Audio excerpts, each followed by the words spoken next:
মাগরিবের পরে কারো সঙ্গে কথা না বলে এই দোয়াটি 7 বার পরে আল্লাহ তাআলার কাছে যা চাইবেন আল্লাহ আপনাকে তাই দান করবে।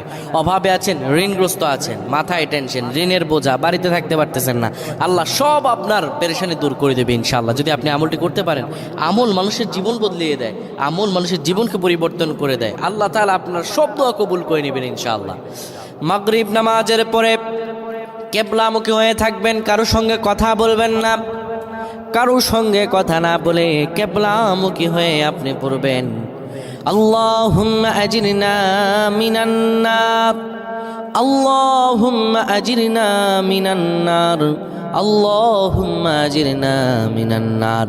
যদি এটি আপনি মাগরিব নামাজের পরে কারো সঙ্গে কথা না বলে পড়ে 7 বার পরে দুটি হাত তুলে আল্লাহর কাছে দোয়া করেন, আল্লাহ জাহান্নামের আগুন থেকেও বাঁচাবেন এবং আল্লাহ আপনার সব দোয়াগুলো কবুল আর মঞ্জুর করে নেবেন। আল্লাহুম্মা আমিন।